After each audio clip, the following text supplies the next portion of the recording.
here with Pineapple Guava Espalier.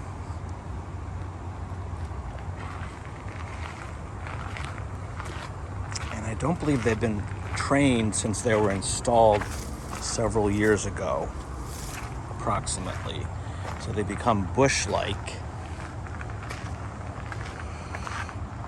Doing a renovation of them. The main concept is we're making them two-dimensional as opposed to three-dimensional. So any branches that come outward are being removed generally, and then any branches that are going inward are being removed generally. So what's left are just upright branches and branches going to either side. So this is an example of after pruning, which is pretty sparse because it became very shrub-like, very bushy. So this was going outward, you can see. Back. This was going inward. There was an overabundance of branches, really quite a bit more than was needed at the base.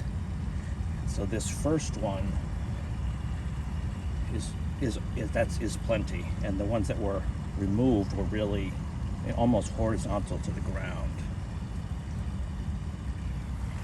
So now with the branches that remain, the plant can dedicate its resources to filling in the areas that are bare, that are exposed to sunlight, are very likely to put out some new growth, and then that can be further trained. Here are the other two. So some of the branches that really extend out a fair amount are still flexible enough in that it could be trained, it can be attached to the lattice here.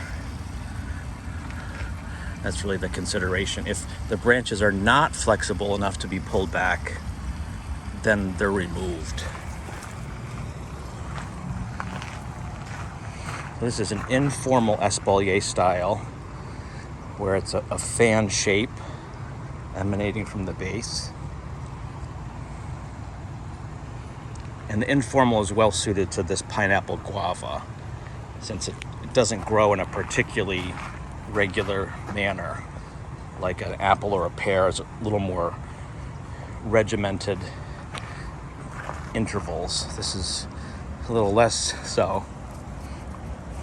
There's some cracking here on the stem, and this is from the freeze that was sustained.